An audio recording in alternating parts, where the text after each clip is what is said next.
A Confissão de Fé Escocesa. Por John Knox e outros. E será pregado este Evangelho do Reino por todo o mundo, para testemunho a todas as nações. Então virá o fim. Mateus 24, 14. Prefácio. Os estados da Escócia, com seus habitantes, professando o Evangelho Santo de Jesus Cristo, para os seus compatriotas, e para todos os outros reinos e nações, professando o mesmo Senhor Jesus com eles, deseja graça, misericórdia, e paz de Deus o Pai de nosso Senhor Jesus Cristo, com o espírito de justo julgamento, para a saudação, etc. Durante muito tempo, queridos irmãos, nós tivemos o desejo de notificar ao mundo a soma daquela doutrina a qual nós professamos, e pelo qual nós temos recebido infâmia e perigo. Mas tal foi a fúria de Satanás contra nós, e contra a verdade eterna de Jesus Cristo, recentemente nascida entre nós, que até este dia nenhum tempo foi concedido a nós para clarear nossas consciências, como alegremente nós teríamos feito. Como nós temos sido lançados há um ano inteiro de passado, a maior parte de Europa, como nós supomos, entende.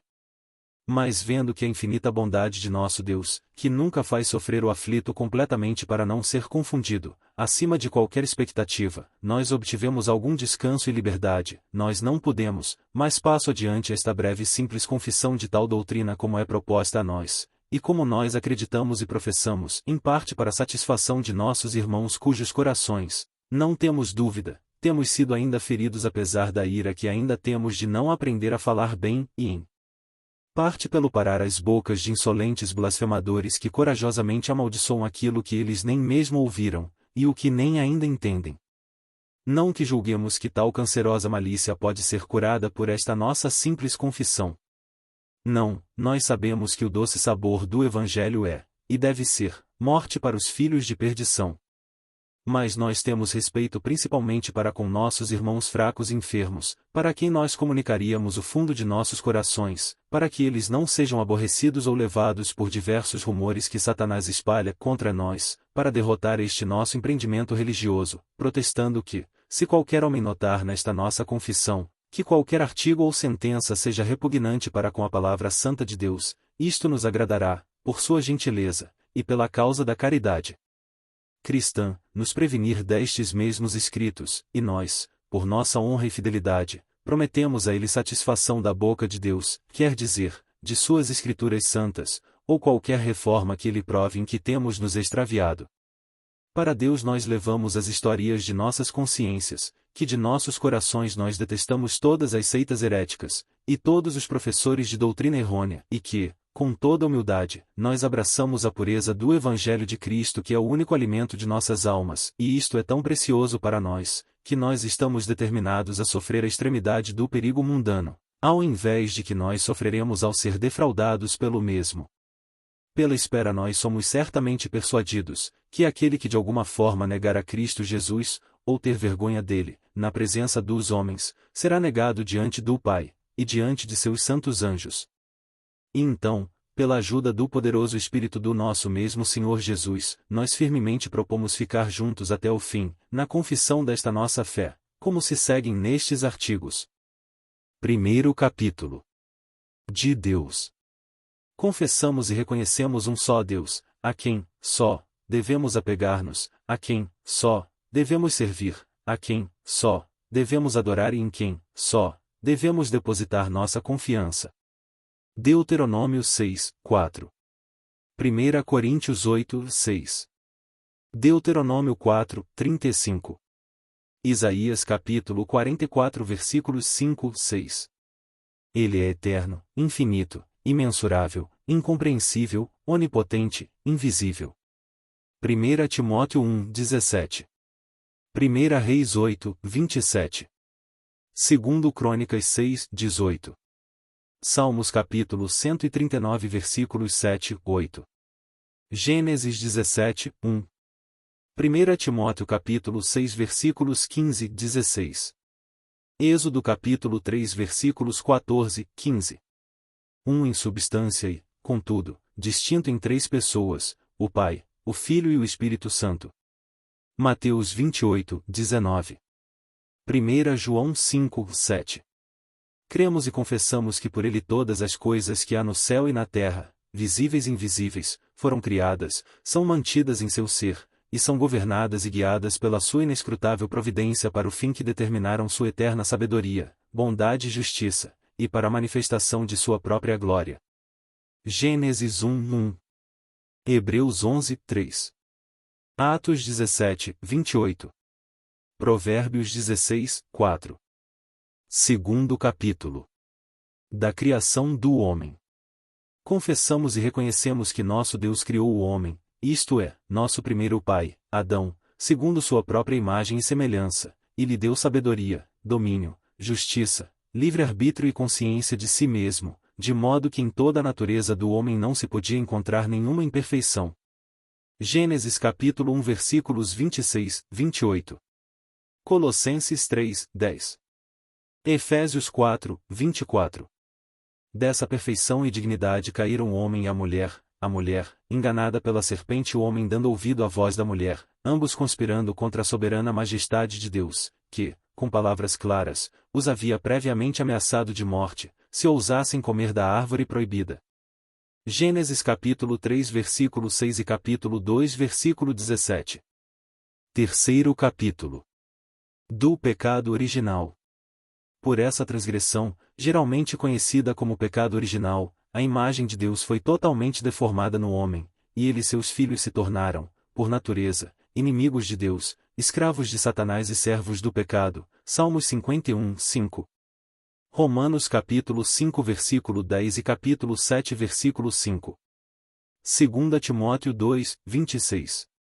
Efésios capítulo 2 versículos 1 a 3. De modo que a morte eterna tem tido e terá poder e domínio sobre todos os que não foram, não são e não forem regenerados do alto. Essa regeneração se realiza pelo poder do Espírito Santo, que cria nos corações dos escolhidos de Deus uma fé firme na promessa de Deus a nós revelada pela sua palavra. Por essa fé aprendemos Jesus Cristo com os seus dons gratuitos e com as bênçãos nele prometidas. Romanos capítulo 5 versículo 14 e 21 e capítulo 6 versículo 23. João 3, 5. Romanos 5, 1. Filipenses 1, 29. Quarto capítulo. Da revelação da promessa. Cremos firmemente que Deus, depois da tremenda e horrenda defecção de sua obediência feita pelo homem, procurou Adão, chamou-o a si. Gênesis 3, 9. Foi ter com ele, repreendeu-o e convenceu-o do seu pecado e fez-lhe afinal a promessa gratuita e a mais grata de que a semente da mulher esmagaria a cabeça da serpente. Gênesis 3, 15. Isto é, destruiria as obras do diabo. Essa promessa foi repetida e tornada cada vez mais clara com o correr do tempo, foi abraçada com firmeza e alegria por todos os fiéis, de Adão a Noé.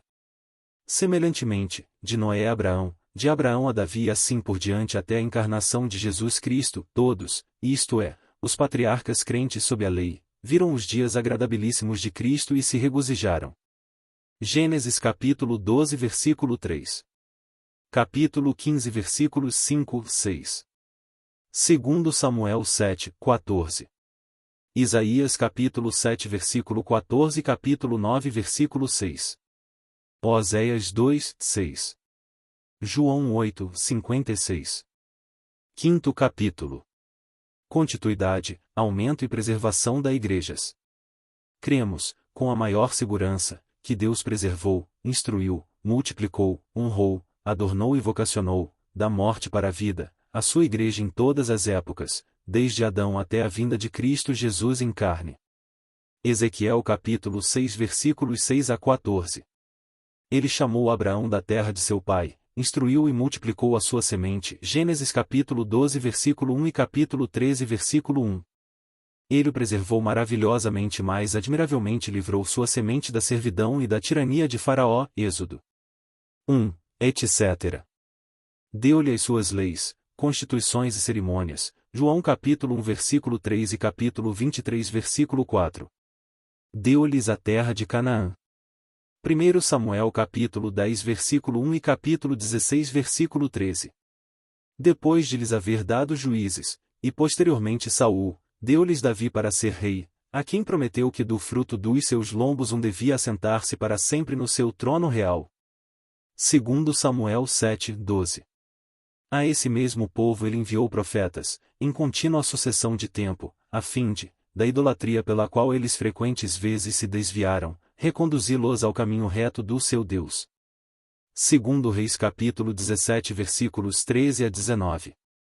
E, embora, por seu obstinado desprezo da justiça, tenha sido ele, compelido a entregá-los nas mãos dos seus inimigos, segundo Reis capítulo 24 versículos 3 e 4.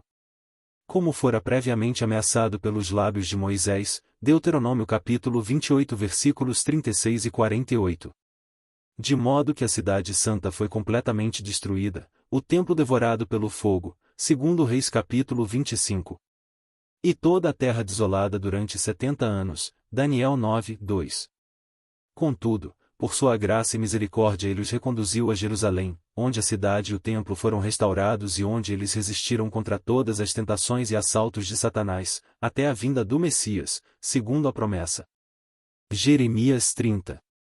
Esdras 1, etc. Oséias capítulo 1 versículo 14 e capítulo 2 versículos 7 a 9. Zacarias 3:8. Sexto capítulo. Da encarnação de Cristo.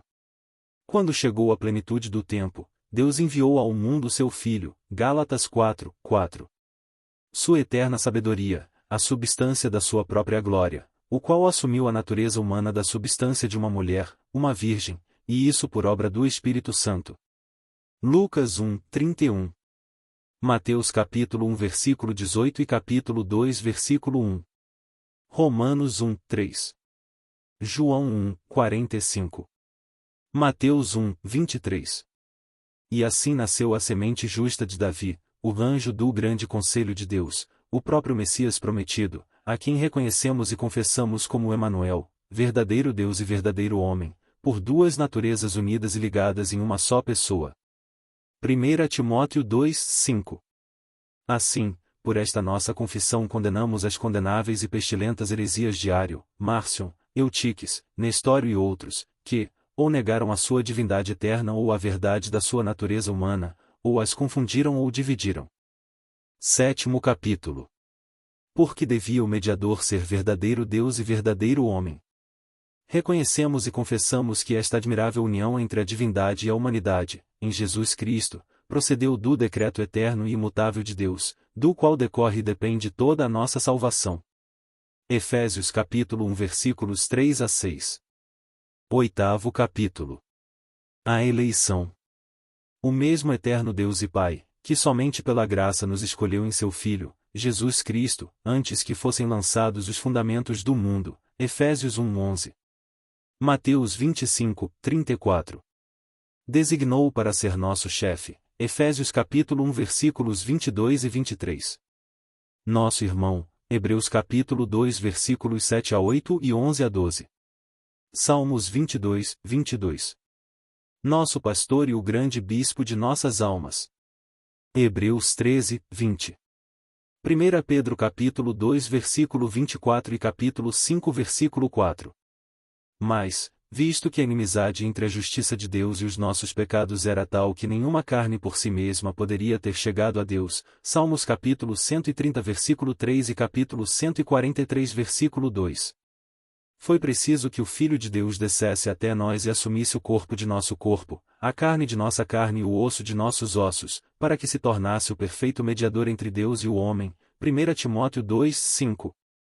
Dando a todos os que creem em Deus o poder de se tornarem filhos de Deus. João 1:12. Como ele mesmo diz: subo para o meu Pai e vosso Pai, para o meu Deus e vosso Deus. João 20:17. Por meio desta santíssima fraternidade, tudo o que perdemos em Adão nos é de novo restituído. Romanos capítulo 5 versículos 17 a 19. E por isso não tememos chamar a Deus nosso Pai. Romanos 8:15. Gálatas capítulo 4 versículo 5, 6. Não tanto por nos ter ele criado, o que temos em comum com os próprios réprobos, Atos 17:26. Como por nos ter dado o seu Filho unigênito para ser nosso irmão, Hebreus capítulo 2 versículos 11 e 12. E por nos ter concedido graça para reconhecê-lo e abraçá-lo como nosso único mediador, como ficou dito acima. Além disso, era preciso que o Messias e Redentor fosse verdadeiro Deus e verdadeiro homem, porque ele seria capaz de suportar o castigo devido a nossas transgressões e apresentar-se ante o juízo de seu Pai, como em nosso lugar, para sofrer por nossa transgressão e desobediência. 1 Pedro 3:18. Isaías 53:8. E, pela morte, vencer o autor da morte. Mas, porque a divindade, só, não podia sofrer a morte, Atos 2:24. Nem a humanidade podia vencê-la, ele uniu as duas numa só pessoa, a fim de que a fraqueza de uma pudesse sofrer e sujeitar-se à morte que nós merecíamos, e o poder infinito e invencível da outra, isto é, da divindade, pudesse triunfar e preparar-nos a vida, a liberdade e a vitória perpétua. João 1:2. Atos 20:20. 1 Timóteo 3:16. João 3:16. Assim confessamos e cremos sem nenhuma dúvida. 9º capítulo. A morte, a paixão e o sepultamento de Cristo. Confessamos que nosso Senhor Jesus Cristo se ofereceu ao Pai em sacrifício voluntário por nós, Hebreus capítulo 10 versículos 1 a 12. Que sofreu a contradição dos pecadores, que foi ferido e açoitado pelas nossas transgressões, Isaías 53:5. Hebreus 12:3. Que, sendo o Cordeiro de Deus puro e inocente, João 1:29. Foi condenado na presença de um juiz terreno, Mateus capítulo 27 versículos 11 e 26. Marcos 15. Lucas 23. A fim de que fossemos absolvidos perante o tribunal de nosso Deus, Gálatas 3:13. Que sofreu não só a cruel morte de cruz, que foi maldita pela sentença de Deus, Deuteronômio 21:23. Mas também sofreu por um pouco a ira de seu Pai, Mateus capítulo 26 versículos 38 e 39. Que os pecadores mereciam. Mas declaramos que ele permanece como Filho unicamente amado e bendito do Pai, mesmo em meio à angústia e ao tormento que ele sofreu na alma e no corpo, para dar plena satisfação pelos pecados do povo, 2 Coríntios 5:21. E agora confessamos e declaramos que não resta nenhum outro sacrifício pelo pecado. Hebreus capítulo 9 versículo 12 e capítulo 10 versículo 14. Se há alguns que assim afirmam, não necessitamos em declarar que são blasfemos contra a morte de Cristo e contra a satisfação eterna que por ela nos foi preparada. 10º capítulo. A ressurreição. Visto que era impossível que as dores da morte pudessem reter cativo o autor da vida, Atos 2:24. Cremos sem nenhuma dúvida que nosso Senhor Jesus Cristo foi crucificado, morto e sepultado, o qual desceu ao inferno, ressuscitou para nossa justificação, Atos 3:26. Romanos capítulo 6 versículos 5 e 9, e capítulo 4 versículo 25. E para a destruição daquele que era o autor do pecado, e nos trouxe de novo à vida, a nós que estávamos sujeitos à morte e ao seu cativeiro. Hebreus capítulo 2 versículos 14, 15. Sabemos que sua ressurreição foi confirmada pelos testemunhos de seus inimigos, Mateus 28:4. E pela ressurreição dos mortos, cujos sepulcros se abriram e eles ressuscitaram e apareceram a muitos dentro da cidade de Jerusalém, Mateus capítulo 27 versículos 52-53. E que foi também confirmada pelos testemunhos dos anjos, Mateus capítulo 28 versículos 5-6.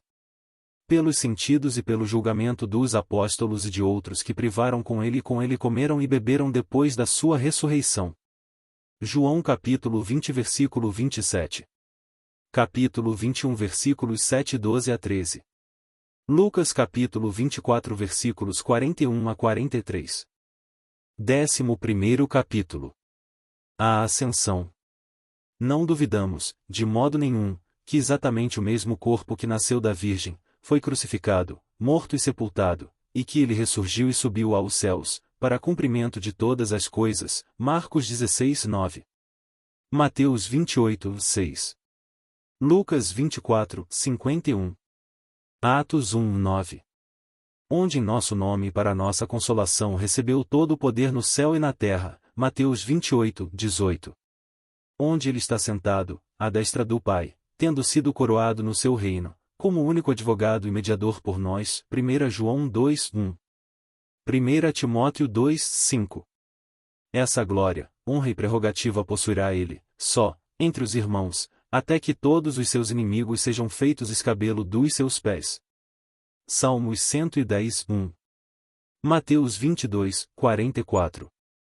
Marcos 12, 36. Lucas capítulo 20 versículos 42, 43. Assim também cremos, sem dúvida alguma, que haverá um juízo final, para cuja execução o mesmo Senhor Jesus há de vir visivelmente, como foi visto subir. Atos 1, 8. E cremos firmemente que virá então o tempo da recriação e restauração de todas as coisas. Atos 3, 19. De modo que aqueles que desde o princípio sofreram violência e afronta por causa da justiça, entrarão na posse da bendita imortalidade a eles prometida desde o princípio. Mateus 25, 34. 2 Tessalonicenses capítulo 1 versículos 4 a 8. Mas, por outro lado, os obstinados, os desobedientes, os cruéis, os perseguidores, os impuros, os idólatras e incrédulos de toda sorte serão lançados no cárcere das trevas exteriores, onde o seu verme não morrerá, nem seu fogo se apagará. Apocalipse 21, 27. Isaías 66, 24. Mateus 25, 41. Marcos capítulo 9 versículos 44, 46 e 48. Mateus 22, 13. A lembrança daquele dia e do juízo que nele será executado não é apenas freio para coibir nossos apetites carnais, mas também uma consolação tão grande e tão incomparável que nem a ameaça dos príncipes deste mundo, nem o medo da morte temporal e do perigo presente podem levar-nos a renunciar e abandonar aquela bendita sociedade que nós, os membros, temos como cabeça e nosso único mediador, Jesus Cristo, em 2 Pedro 3, 11. 2 Coríntios capítulo 5 versículos 9 a 11. Lucas capítulo 21 versículos 27, 28. João 14, 1, etc. A quem nós confessamos e reconhecemos ser o Messias prometido, o único cabeça da Igreja, nosso justo legislador, nosso único sumo sacerdote, advogado e mediador, Isaías 7, 14. Efésios 1, 22. Colossenses 1, 18. Hebreus capítulo 9 versículo 11 e 15. Capítulo 10 versículo 21. 1 João 2, 1. 1 Timóteo 2, 5. Em cujas honras e funções, se homem ou anjo ousa intrometer-se, nós os detestamos e repudiamos completamente como blasfemos de nosso soberano e supremo governador, Jesus Cristo. 12º capítulo. A fé no Espírito Santo. Esta fé e a sua certeza não procedem da carne e do sangue, isto é, de uma faculdade natural que há em nós, mas são a inspiração do Espírito Santo. Mateus 16, 17. João capítulo 14 versículo 26. Capítulo 15 versículo 26.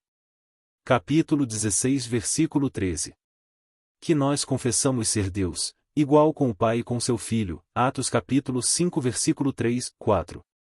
Que nos santifica e nos conduz em toda a verdade pela sua operação, sem o qual permaneceríamos para sempre inimigos de Deus e ignorantes de seu Filho, Jesus Cristo.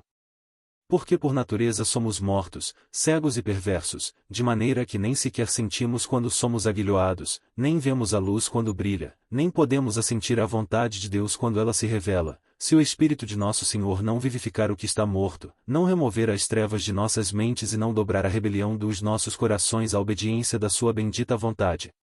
Colossenses 2, 13. Efésios 2, 1. João 9, 39. Apocalipse 3, 17. Mateus 17, 17. Marcos 9, 19. Lucas 9, 41. João 6, 63. Miqueias 7, 8. 1 Reis capítulo 8 versículos 57, 58. Dessa forma, assim como confessamos que Deus o Pai nos criou quando ainda não existíamos, Salmos 100, 3. Assim como seu Filho, nosso Senhor Jesus Cristo, nos redimiu quando éramos seus inimigos, Romanos 5, 10.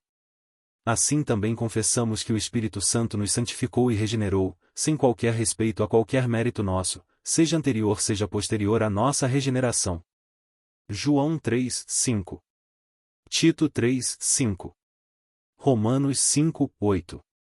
Para deixar isto ainda mais claro, como de boa vontade renunciamos a qualquer honra e glória pela nossa própria criação e redenção, Filipenses 3, 7. Assim também o fazemos pela nossa regeneração e santificação, pois por nós mesmos nada de bom somos capazes de pensar, mas só aquele que em nós começou a obra nos faz continuar nela, Filipenses 1, 6. 2 Coríntios 3, 5. Para o louvor e glória de sua graça imerecida. Efésios 1, 6. 13º capítulo. A causa das boas obras. Assim, confessamos que a causa das boas obras não é nosso livre-arbítrio, mas o Espírito de Jesus, nosso Senhor, que habita em nossos corações pela verdadeira fé, produz as obras, quais Deus as preparou para que andássemos nelas. Por isso, com toda a ousadia afirmamos que é blasfêmia dizer que Cristo habita nos corações daqueles em quem não há nenhum espírito de santificação. Efésios 2, 10. Filipenses 2, 13. João 15, 5. Romanos 8, 9. Portanto, não hesitamos em afirmar que os assassinos, os opressores, os cruéis, os perseguidores, os adúlteros, os fornicários, os idólatras, os alcoólatras, os ladrões e outros que praticam a iniquidade, não têm nem verdadeira fé, nem qualquer porção do Espírito do Senhor Jesus, enquanto obstinadamente continuarem na impiedade. Pois, logo que o Espírito do Senhor Jesus, a quem os escolhidos de Deus recebem pela verdadeira fé, toma posse do coração de alguém, imediatamente ele regenera e renova esse homem, que assim começa a odiar aquilo que antes amava e a amar o que antes odiava. Daí resulta a contínua batalha entre a carne e o espírito, e a carne e o homem natural, segundo a sua corrupção, cobiçam coisas que lhes são agradáveis e deleitáveis, murmuram na adversidade e enchem-se de orgulho na prosperidade e estão em todos os momentos propensos e prontos a ofender a majestade de Deus. Romanos capítulo 7 versículos 15 a 25. Gálatas 5, 17. Mas o Espírito de Deus, que dá testemunho junto ao nosso espírito de que somos filhos de Deus, Romanos 8, 16. Leva-nos a resistir aos prazeres imundos e a suspirar na presença de Deus pelo livramento desse cativeiro da corrupção, Romanos capítulo 7 versículo 24. Capítulo 8 versículo 22. E finalmente a triunfar sobre o pecado, para que ele não reine em nossos corpos mortais. Romanos 6, 12. Os homens carnais não têm esse conflito, pois são destituídos do Espírito de Deus, mas seguem e obedecem com avidez ao pecado, sem nenhum pesar, estimulados pelo diabo e por sua cupidez depravada. Os filhos de Deus, porém, como antes foi dito, lutam contra o pecado, suspiram e gemem quando se sentem tentados à prática do mal, e, se caem, levantam-se outra vez com arrependimento não fingido. 2 Timóteo 2, 26. Eles fazem estas coisas não pelo seu próprio poder, mas pelo poder do Senhor Jesus, sem quem nada podem fazer. João 15, 5. 14º capítulo.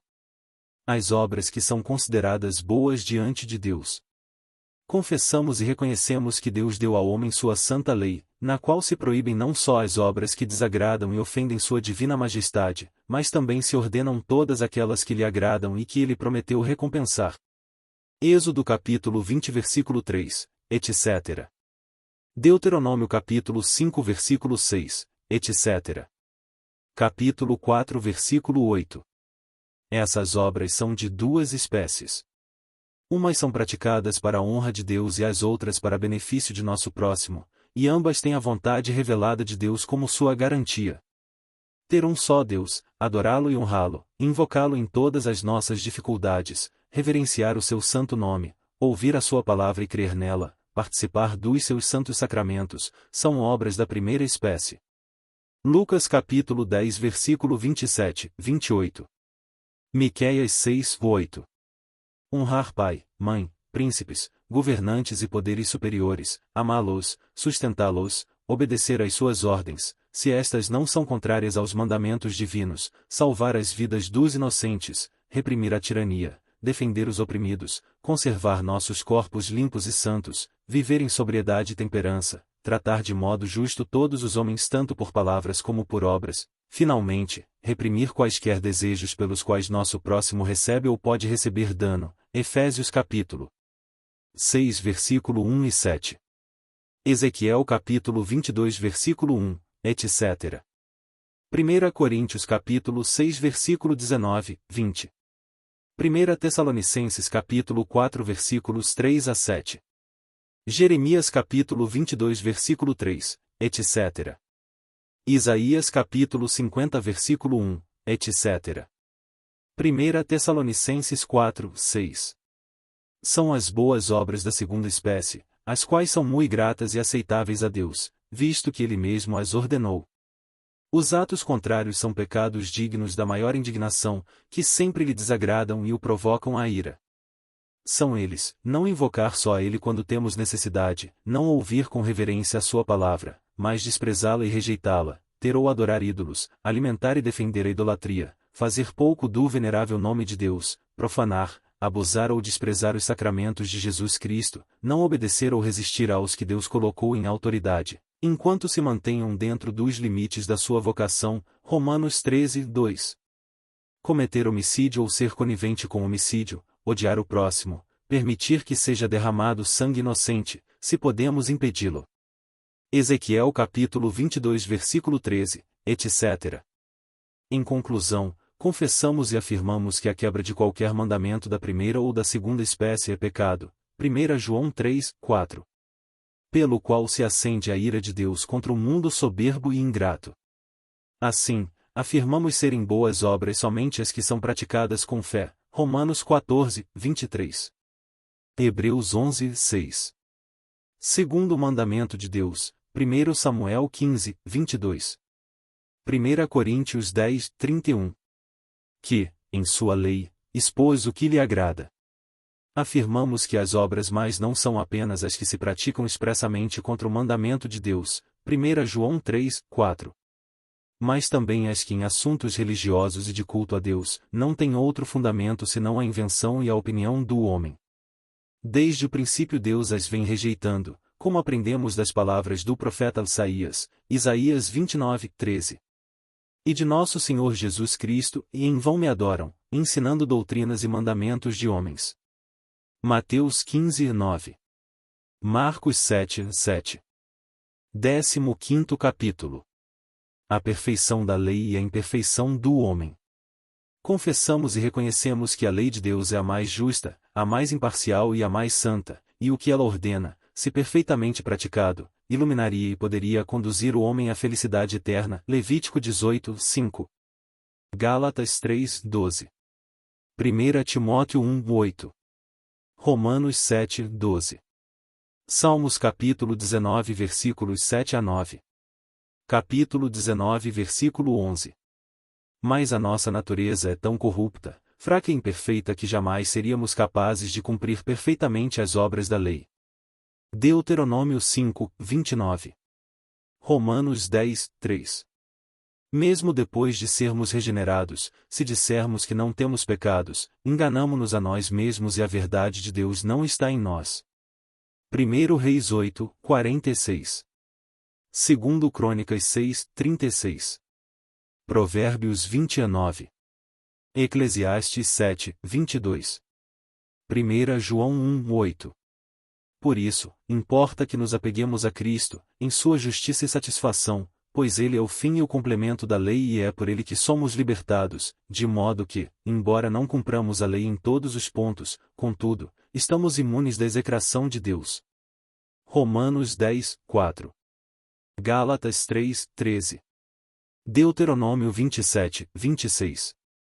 Deus o Pai contempla-nos no corpo de seu Filho Jesus Cristo, aceita como perfeita a nossa obediência imperfeita, Filipenses 2, 15. E cobre todas as nossas obras, que estão poluídas por muitas manchas, Isaías 64, 6. Com a perfeita justiça do seu Filho. Não queremos dizer que fomos libertados, de modo a não devermos mais obediência alguma à lei, pois já reconhecemos o lugar dela, mas afirmamos que ninguém na terra, pela sua conduta, com exceção apenas de Cristo Jesus, dá e dará à lei a obediência que ela requer. Quando tivermos feito tudo, devemos prostrar-nos e confessar sinceramente que somos servos inúteis. Lucas 17 versículo 10. Portanto, Todos os que se vangloriam dos méritos de suas obras põem sua confiança em obras de supererrogação, ou se vangloriam da vaidade, ou põem sua confiança em idolatria condenável. 16º capítulo da Igreja. Assim como cremos em um só Deus, Pai, Filho e Espírito Santo, assim também firmemente cremos que houve desde o princípio, há agora e haverá até o fim do mundo uma só Igreja, isto é, uma sociedade e multidão de homens escolhidos por Deus, que corretamente o adoram e aceitam, pela verdadeira fé em Jesus Cristo. Mateus 28, 20. Efésios 1, 4. O qual, só, é a cabeça da Igreja, assim como ela o corpo e a esposa de Jesus Cristo. Essa Igreja é católica, isto é, universal, porque compreende os escolhidos de todos os tempos, de todos os reinos, nações e línguas, ou dos judeus ou dos gentios, que tenham comunhão e associação com Deus o Pai, e com seu Filho, Jesus Cristo, pela santificação do Espírito Santo. Colossenses 1, 18. Efésios capítulo 5 versículos 23, 24, etc. Apocalipse 7 a 9. Por isso ela é chamada comunhão, não dos profanos, mas dos santos, que, como cidadãos da Jerusalém celestial, Efésios 2, 19. Gozam de benefícios inestimáveis, um só Deus, um só Senhor Jesus Cristo, uma só fé e um só batismo. Efésios 4, 5. Fora dessa Igreja não há nem vida nem felicidade eterna. Portanto, detestamos completamente a blasfêmia dos que sustentam que os homens que vivem segundo a equidade e a justiça serão salvos, não importando que religião professem. Pois, visto que sem Cristo não há vida nem salvação, João 3, 36. Ninguém terá parte nesta senão aquele que o Pai deu ao seu Filho, Jesus Cristo, e aqueles que no tempo oportuno a ele vierem. João capítulo 5 versículos 24. Capítulo 6 versículos 37, 39 e 65. Capítulo 17, 6. Confessarem a sua doutrina e nele crerem, incluímos as crianças de pais crentes. Atos 2, 39. Essa Igreja é invisível, conhecida só de Deus, que é o único a conhecer os que ele escolheu, 2 Timóteo 2, 19. João 13, 18. E compreende, como já ficou dito, tanto os escolhidos que já partiram, e é chamada geralmente a Igreja triunfante, como os que ainda vivem e lutam contra o pecado e Satanás, e os que viverem daqui por diante. Efésios 1, 10. Colossenses 1, 20. Hebreus 12, 4. 17º capítulo da imortalidade das almas. Os escolhidos, que partiram, estão em paz e descansam de seus trabalhos. Apocalipse 14, 13. Não que durmam e estejam perdidos no esquecimento, como sustentam alguns fantasistas, mas porque foram libertados de todo medo, de tormentos, e de toda tentação, coisas a que nós e todos os escolhidos de Deus nesta vida estamos sujeitos. Isaías 25, 8. Apocalipse capítulo 7 versículo 14 a 17. Capítulo 21 versículo 4. Por isso a Igreja é chamada militante. Por outro lado, os réprobos infiéis falecidos padecem angústia, tormentos e penas inenarráveis. Apocalipse capítulo 16 versículo 10 e 11. Isaías 66, 24. Marcos capítulo 9 versículos 44, 46 e 48. Nem estes nem aqueles se encontram em tal sono que os impeça de sentir em que situação estejam, como claramente atestam a parábola de Jesus Cristo em São Lucas 16, Lucas capítulo 16 versículos 23 a 26. As suas próprias palavras na cruz ao ladrão, Lucas 23, 43. E o clamor das almas, sob o altar, Apocalipse capítulo 6 versículo 9, 10. Senhor, que és justo e imparcial, até quando deixarás sem vingança o nosso sangue entre os habitantes da terra? 18º capítulo. Os sinais pelos quais a verdadeira Igreja será distinguida da falsa e quem será juiz da doutrina. Satanás vem trabalhando desde o princípio para adornar sua pestilenta sinagoga com o título de Igreja de Deus, inflamando corações de crudelíssimos assassinos, para perseguirem, perturbarem e molestarem a verdadeira Igreja e seus membros, como Caim com Abel, Gênesis 4, 8. Ismael com Isaque, Gênesis 21, 9. Esaú com Jacó, Gênesis 27, 41. E todos os sacerdotes dos judeus com Jesus Cristo e seus apóstolos que vieram depois dele. Mateus 23, 34. João capítulo 15 versículos 18 a 20 e 24. Capítulo 11 versículos 47 e 53. Atos capítulo 4 versículos 1, 3. Capítulo 5 versículo 17, etc. Por isso, é necessário que a verdadeira igreja, por sinais claros e perfeitos, se distinga de tais sinagogas corruptas, a fim de que não sejamos enganados, e para nossa própria condenação, recebamos e abracemos a falsa pela verdadeira. As marcas, os sinais e as características pelos quais a noiva imaculada de Cristo se distingue da impura e horrível meretriz, a igreja dos maldosos, nós afirmamos que não são nem a antiguidade, nem o título usurpado, nem a sucessão linear, nem a multidão de homens que aprovam o erro. Caim existiu primeiro do que Abel e Sete, Gênesis 4, 1. Quanto à idade e ao título, Jerusalém tinha precedência sobre todos os outros lugares da terra, Salmos capítulo 48 versículos 2, 3. Mateus 5, 35. Pois nela os sacerdotes descendiam linearmente de Arão, e maior era o número que seguia os escribas, fariseus e sacerdotes do que aqueles que verdadeiramente criam em Jesus Cristo e aprovavam a sua doutrina. João 12, 42. No entanto, ninguém de são juízo, supomos, sustentará que qualquer dos acima nomeados era a Igreja de Deus. Portanto, nós cremos, confessamos e declaramos que as marcas da verdadeira Igreja são, primeiro e antes de tudo, a verdadeira pregação da Palavra de Deus, na qual Deus mesmo se revelou a nós, como nos declaram os escritos dos profetas e apóstolos, segundo, a correta administração dos sacramentos de Jesus Cristo, os quais devem ser associados à palavra e à promessa de Deus para selá-las e confirmá-las em nossos corações. Efésios 2, 20. Atos 2, 42. João capítulo 10 versículo 27. Capítulo 18 versículo 37. 1 Coríntios 1, 13. Mateus capítulo 18 versículos 19 a 20. Marcos capítulo 16 versículos 15, 16. 1 Coríntios capítulo 11 versículos 24 a 26. Romanos 4, 11. E, finalmente, a disciplina eclesiástica corretamente administrada, como prescreve a palavra de Deus, para reprimir o vício e estimular a virtude. Mateus capítulo 18 versículos 15 a 18. 1 Coríntios capítulo 5 versículos 4, 5.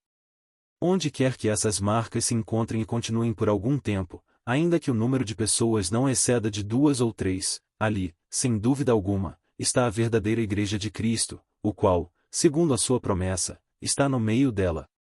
Mateus capítulo 18 versículos 19, 20. Isto não se refere à Igreja Universal de que falamos antes, mas às igrejas particulares, tais como as que havia em Corinto, 1 Coríntios 1, 2. 2 Coríntios 1, 2. Na Galácia, Gálatas 1, 2. Em Éfeso, Efésios 1, 1. Atos capítulo 16 versículos 9, 10. Capítulo 18 versículo 1 em diante. Capítulo 20 versículo 17, etc. E noutros lugares onde o ministério foi implantado por Paulo e as quais ele mesmo chamou igrejas de Deus. Tais igrejas nós, habitantes do reino da Escócia, confessando a Jesus Cristo, afirmamos ter em nossas cidades, vilas e distritos reformados, porque a doutrina ensinada em nossas igrejas está contida na palavra de Deus escrita, isto é, no Velho e no Novo Testamentos, nos livros originalmente reconhecidos como canônicos. Afirmamos que neles todas as coisas que devem ser cridas para a salvação dos homens estão suficientemente expressas. João 20, 31. 2 Timóteo capítulo 3 versículos 16, 17. Confessamos que a interpretação da Escritura não é atribuição de nenhuma pessoa particular ou pública, nem mesmo de qualquer igreja em virtude de qualquer preeminência ou prerrogativa, pessoal ou local, que uma tenha sobre a outra, mas esse direito e autoridade só pertencem ao Espírito de Deus por quem as Escrituras foram escritas. 2 Pedro capítulo 1 versículo 20, 21. Quando surge, pois, controvérsia acerca do exato sentido de qualquer passagem ou sentença da Escritura, ou para a reforma de algum abuso na Igreja de Deus, devemos perguntar não tanto o que os homens disseram ou fizeram antes de nós, como que o Espírito Santo, uniformemente, fala no corpo das Escrituras Sagradas e o que Jesus Cristo mesmo fez e mandou. João 5:39. Pois todos reconhecem sem discussão que o Espírito de Deus, que é o Espírito de unidade, não pode contradizer-se a si mesmo. Efésios capítulo 4 versículos 3, 4. Assim, se a interpretação ou decisão ou opinião de qualquer doutor da Igreja ou concílio é contrária à expressa palavra de Deus em qualquer outra passagem da Escritura, é certo que essa interpretação não representa a mente e sentido do Espírito Santo, ainda que concílios, reinos e nações a tenham admitido e aprovado. Não ousamos admitir nenhuma interpretação contrária a qualquer artigo principal de fé, ou a qualquer texto claro da Escritura, ou à regra do amor. 19º capítulo. A autoridade das Escrituras. Cremos e confessamos que as Escrituras de Deus são suficientes para instruir e aperfeiçoar o homem de Deus, e assim afirmamos e declaramos que a sua autoridade vem de Deus e não depende de homem ou de anjo. 1 Timóteo capítulo 3 versículos 16 e 17. Afirmamos, portanto, que os que dizem não terem as Escrituras outra autoridade a não ser a que elas receberam da Igreja são blasfemos contra Deus e fazem injustiça à verdadeira Igreja, que sempre ouve e obedece à voz de seu próprio esposo e pastor, mas nunca se arroga o direito de senhora. João 10, 27. 20º capítulo. Dos concílios gerais, seu poder, sua autoridade e causas de sua convocação. Assim como não condenamos irrefletidamente o que homens bons, reunidos em concílio geral legalmente convocado, estabeleceram antes de nós, assim não admitimos sem justo exame tudo o que tenha sido declarado aos homens em nome de concílio geral, pois é manifesto que, sendo humanos, alguns deles manifestamente erraram, e isso em questões de máximo peso e importância. Gálatas capítulo 2 versículos 11 a 14. Então, na medida em que um concílio confirma sua decisão e seus decretos pela clara palavra de Deus, nós os respeitamos e acatamos. Mas, se homens, em nome de um concílio, pretendem forjar-nos novos artigos de fé, ou tomar decisões contrárias à palavra de Deus, então devemos definitivamente negar como doutrinas de demônios tudo aquilo que afasta nossas almas da voz do único Deus para levar-nos a seguir doutrinas e decisões de homens. 1 Timóteo capítulo 4 versículo 1 a 3. Colossenses capítulo 2 versículos 18 a 23. A razão por que os concílios gerais se reuniram não foi para elaborar qualquer lei permanente que Deus não tivesse feito antes, nem para formular novos artigos para nossa fé, nem para conferir autoridade à palavra de Deus, muito menos para afirmá-la como palavra de Deus, ou para dela dar a verdadeira interpretação que não fora previamente expressa pela sua santa vontade em sua palavra. Atos 15, 1, etc. Mas a razão dos concílios, pelo menos daqueles que merecem tal nome, foi em parte refutar heresias e fazer confissão pública de sua fé a ser seguida pela posteridade, e eles fizeram uma e outra coisa pela autoridade da palavra de Deus escrita, sem apelar a qualquer prerrogativa de que, pelo fato de serem concílios gerais, não poderiam errar. Foi essa a razão primeira e principal dos concílios gerais, em nossa opinião. Uma segunda foi constituir e observar boa administração na Igreja, em que, como casa de Deus que é, 1 Timóteo 3, 15. Hebreus 3, 2. Convém que tudo seja feito com decência e ordem. 1 Coríntios 14, 40. Não que pensemos que a mesma administração ou ordem de cerimônias possa ser estabelecido para todas as épocas, tempos e lugares, pois, como cerimônias que os homens inventaram, são apenas temporais, e, assim, podem e devem ser mudadas quando se percebe que o seu uso fomenta antes a superstição que a edificação da Igreja. 21º capítulo. Dos sacramentos. Assim como os patriarcas sob a lei, além da realidade dos sacrifícios, tinham dois sacramentos principais, isto é, a circuncisão e a Páscoa, e aqueles que os desprezavam e negligenciavam não eram contados entre o povo de Deus. Gênesis capítulo 17 versículos 10 e 11. Êxodo capítulo 23 versículos 3, etc. Gênesis 17, 14. Números 9, 13. Assim nós também reconhecemos e confessamos que agora, na era do Evangelho, só temos dois sacramentos principais, instituídos por Cristo e ordenados para o uso de todos os que desejam ser considerados membros de seu corpo, isto é, o batismo e a ceia ou mesa do Senhor, também chamada popularmente comunhão do seu corpo e do seu sangue. Mateus 28, 19. Marcos capítulo 16 versículos 15, 16. Mateus capítulo 26 versículos 26 a 28. Marcos capítulo 14 versículos 22 a 24. Lucas capítulo 22 versículos 19, 20. 1 Coríntios capítulo 11 versículos 23 a 26. Esses sacramentos, tanto do Velho Testamento como do Novo, foram instituídos por Deus, não só para estabelecer distinção visível entre o seu povo e os que estavam fora da aliança, mas também para exercitar a fé dos seus filhos, e pela participação de tais sacramentos, selar em seus corações a certeza da sua promessa e daquela associação, união e sociedade muito felizes que os escolhidos têm com seu cabeça, Jesus Cristo. E, assim, condenamos inteiramente a vaidade dos que afirmam que os sacramentos não são outra coisa que meros sinais desnudos. Muito ao contrário, cremos seguramente que pelo batismo somos enxertados em Jesus Cristo, para nos tornarmos participantes de sua justiça, pela qual todos os nossos pecados são cobertos e perdoados. Cremos também que na ceia corretamente usada, Cristo se une de tal modo a nós, que se torna o próprio alimento e sustento de nossas almas. 1 Coríntios 10, 16. Romanos capítulo 6 versículos 3 a 5. Gálatas 3, 27. Não que imaginemos qualquer transubstanciação do pão no corpo natural de Cristo e do vinho em seu sangue natural, como têm ensinado perniciosamente os pontifícios e como creem para sua condenação, mas essa união e associação que temos com o corpo e o sangue de Jesus Cristo no uso reto dos sacramentos se realiza por meio do Espírito Santo, que pela verdadeira fé nos transporta acima de todas as coisas visíveis, que são carnais e terrenas, e nos habilita a alimentar-nos do corpo e do sangue de Jesus Cristo, uma vez partido e derramado por nós, e que agora está no céu e se apresenta por nós na presença do Pai. Marcos 16, 19. Lucas 24, 51. Atos capítulo 1 versículo 11, e capítulo 3 versículo 21. Não obstante a distância entre o seu corpo agora glorificado no céu e nós mortos aqui na terra, contudo cremos firmemente que o pão que partimos é a comunhão do corpo de Cristo e o cálice que abençoamos é a comunhão do seu sangue. 1 Coríntios 10, 16. Assim, confessamos, e cremos, sem nenhuma dúvida, que os fiéis, mediante o uso reto da ceia do Senhor, comem o corpo e bebem o sangue de Jesus Cristo, porque ele permanece neles e eles nele, eles, até, se tornam carne da sua carne e osso dos seus ossos. Efésios 5, 30. De maneira tal que, como a divindade eterna conferiu à carne de Jesus Cristo vida e imortalidade, Mateus 27, 50. Marcos 15, 37. Lucas 23, 46.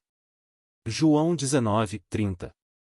Assim também o comer e o beber da carne e do sangue de Jesus Cristo nos confere essas prerrogativas.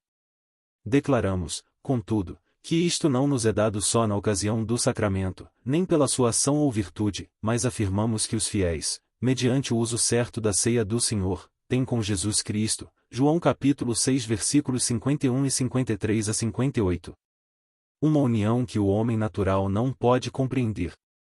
Além disso afirmamos que, embora os fiéis, impedidos pela negligência e pela fraqueza humana, não aproveitem tanto quanto desejariam, na própria ocasião em que se celebra a ceia, no entanto subsequentemente ela produzirá frutos, sendo semente viva semeada em boa terra, pois o Espírito Santo, que nunca pode estar separado do uso reto da instituição de Cristo, não privará os fiéis do fruto dessa ação mística. Mas tudo isto, dizemos, vem da verdadeira fé que apreende Jesus Cristo, o único que faz o sacramento eficaz em nós. Portanto, todos os que nos difamam dizendo que afirmamos ou cremos que os sacramentos não são outra coisa que sinais desnudos e vazios, fazem-nos injustiça e falam contra a verdade manifesta. Isto, no entanto, admitimos livre e espontaneamente, que fazemos distinção entre Cristo em sua substância eterna e os elementos dos sinais sacramentais. Assim, nem adoramos os elementos em lugar do que eles significam, nem os julgamos dignos de adoração, nem os desprezamos, ou interpretamos como inúteis e vãos, mas deles participamos com grande reverência, examinando-nos a nós mesmos o mais diligentemente antes de participarmos deles, pois somos persuadidos pelos lábios do apóstolo, de que, aquele que comer o pão ou beber o cálice do Senhor, indignamente, será réu do corpo e do sangue de Jesus Cristo. 1 Coríntios capítulo 11 versículo 27 a 29. 22º capítulo. Da reta administração dos sacramentos. Duas coisas são necessárias para a reta administração dos sacramentos. A primeira é que eles devem ser ministrados por ministros legítimos, e declaramos que tais são apenas os que são designados para a pregação da palavra, em cujos lábios pôs Deus a palavra de exortação, e que estes são os que são para isso legitimamente escolhidos por alguma igreja. A segunda é que devem ser ministrados com os elementos e da maneira que Deus estabeleceu. De outra forma, afirmamos que deixam de ser os sacramentos corretos de Jesus Cristo. Esse é o motivo por que abandonamos a sociedade da Igreja Pontifícia e fugimos à participação dos seus sacramentos. Primeiramente, porque seus ministros não são ministros de Jesus Cristo, o que é mais horrendo é que eles permitem que mulheres batizem, quando a estas o Espírito Santo não permite ensinar na congregação. Em segundo lugar, porque adulteraram de tal modo um e outro sacramentos com as suas próprias invenções que nenhuma parte do ato original de Cristo permanece em sua simplicidade original. O óleo, o sal, o cuspo e outras coisas, no batismo, são simples invenções humanas. A adoração ou veneração do sacramento, o transportá-lo pelas ruas e praças das cidades, a conservação do pão num escrínio ou cápsula, não é o uso legítimo do sacramento do corpo de Cristo, mas simples profanação dele. Cristo disse: Tomai e comei, e fazei isto em memória de mim. Mateus 26, 26. Marcos 14, 22. Lucas 22, 19. 1 Coríntios 11, 24. Por estas palavras e por esta ordem ele santificou o pão e o vinho para sacramento do seu corpo e do seu sangue, de modo que um seria comido e todos bebessem do outro, e não que se conservem, e se adorem e honrem como Deus, como até agora fizeram os pontifícios, que, subtraindo ao povo o cálice da bênção, praticaram um horrendo sacrilégio. Além disso, para o uso correto dos sacramentos, requer-se que o fim e a causa da sua instituição sejam entendidos e observados não menos pelos comungantes do que pelos ministros. Se a intenção no participante se mudar, cessa o uso correto, o que é muito evidente na rejeição dos sacrifícios, assim como também se o ministro ensinar doutrina claramente falsa, o que seria odioso e detestável diante de Deus, ainda que os sacramentos sejam instituições dele próprio, porque homens ímpios deles usam para fim diverso daquele para que foram ordenados por Deus. Afirmamos que isto foi feito aos sacramentos na Igreja Pontifícia, na qual toda a ação de Jesus Cristo é adulterada, tanto na forma exterior, como no fim e na concepção. O que Cristo fez e ordenou que se fizesse é evidente dos evangelistas e de São Paulo, o que o sacerdote pontifício faz junto do altar não é necessário repetir. O fim e a causa da instituição de Cristo, e porque o que ele instituiu deve ser feito por nós, exprime-se nestas palavras: fazei isto em memória de mim, todas as vezes que comerdes deste pão e beberdes deste cálice, anunciais, isto é, enalteceis, pregais, engrandeceis e louvais a morte do Senhor, até que ele venha. 1 Coríntios capítulo 11 versículos 24 a 26. Mas qual é o fim, qual a concepção com que os sacerdotes dizem a sua missa? Revelem-nos suas próprias palavras na missa, e é que, como mediadores entre Cristo e sua Igreja, eles oferecem a Deus o Pai um sacrifício propiciatório pelos pecados dos vivos e dos mortos, doutrina blasfema porque anula a suficiência do sacrifício único de Cristo, uma vez oferecido para a purificação de todos os que são santificados. Nós aborrecemos, detestamos e repudiamos profundamente essa blasfêmia contra o próprio Jesus Cristo. Hebreus capítulo 9 versículos 27 a 28. Capítulo 10 versículo 14. 23º capítulo. A quem interessam os sacramentos?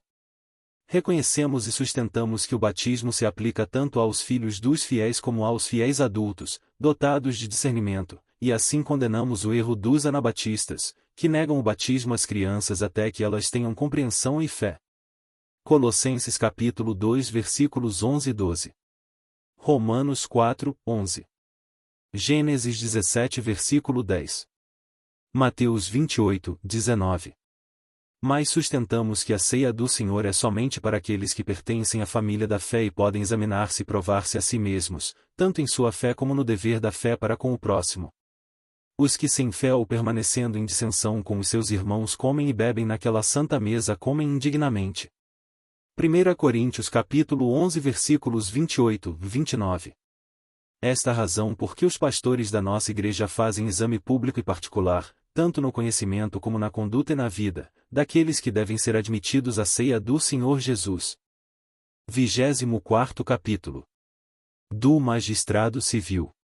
Confessamos e reconhecemos que impérios, reinos, domínios e cidades foram diferenciados e ordenados por Deus, o poder e a autoridade neles, dos imperadores nos impérios, dos reis nos reinos, dos duques e príncipes em seus domínios, e dos outros magistrados nas cidades, são uma santa ordenança de Deus destinada à manifestação de sua própria glória e à singular utilidade do gênero humano.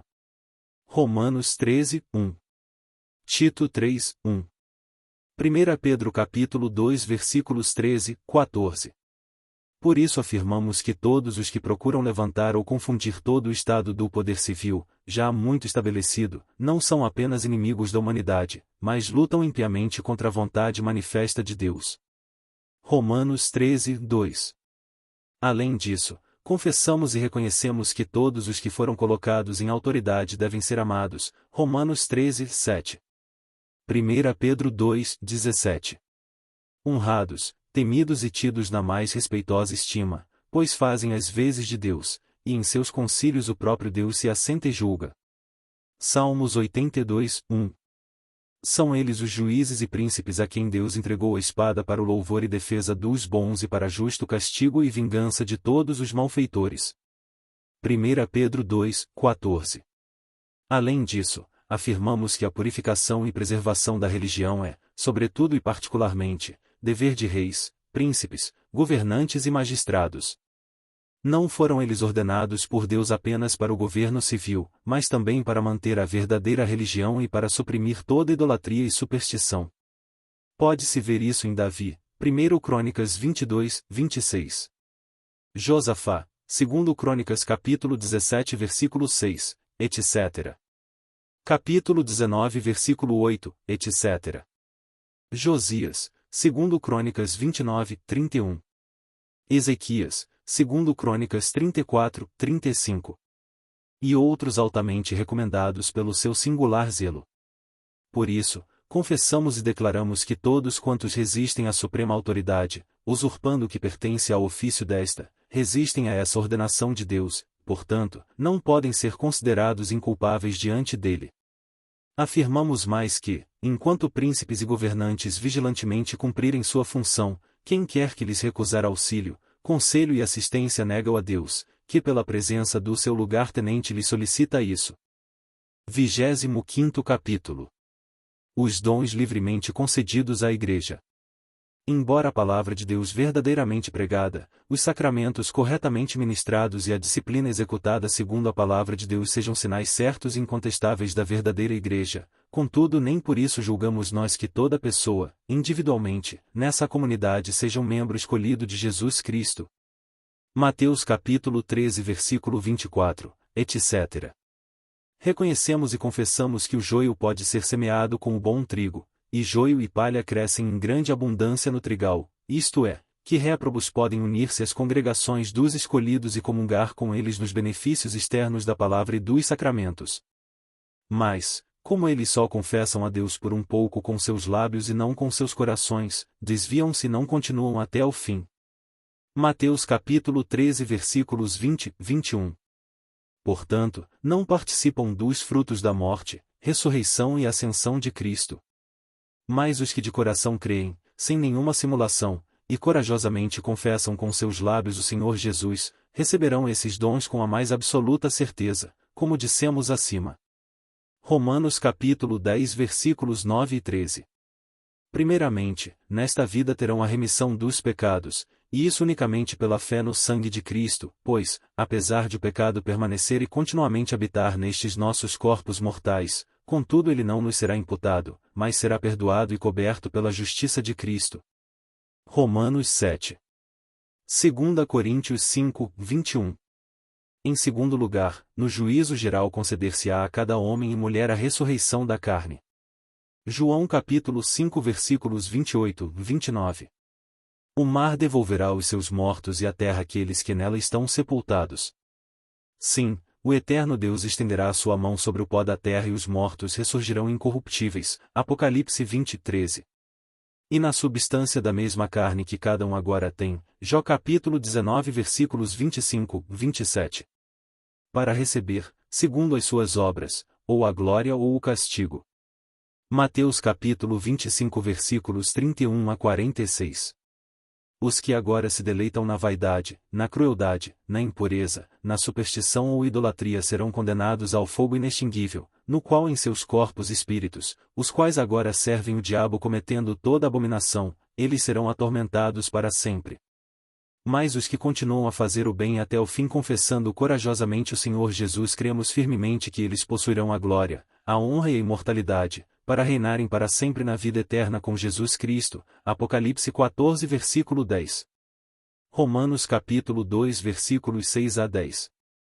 A cujo corpo glorificado todos os escolhidos se tornarão semelhantes. Filipenses 3, 21. Quando ele aparecer de novo no juízo e entregar o reino a Deus, seu Pai, o qual será então e para sempre permanecerá tudo em todas as coisas, Deus bendito para todo sempre. 1 Coríntios capítulo 15 versículos 24 e 28. A quem, com o Filho e o Espírito Santo seja toda honra e glória, agora e para sempre. Amém. Levanta-te, ó Senhor, e sejam confundidos todos os teus inimigos, fujam da tua presença os que odeiam o teu divino nome. Dá aos teus servos forças para proclamarem a tua palavra com ousadia, e que todas as nações se apeguem ao verdadeiro conhecimento de ti. Amém. Números 10, 35. Salmos 68, 1. Atos 4, 29. Texto revisado pelo pastor Franklin Ferreira. O vídeo chegou ao fim. Muito obrigado por ter assistido até aqui. Peço por gentileza que não se esqueça de deixar a curtida no vídeo, se inscrever no canal e compartilhar com seus amigos e comunidade. Ative o sino das notificações para sempre receber conteúdos edificantes como este. Fique à vontade para verificar o nosso último vídeo lançado. Que Deus te abençoe grandemente. Até o próximo vídeo.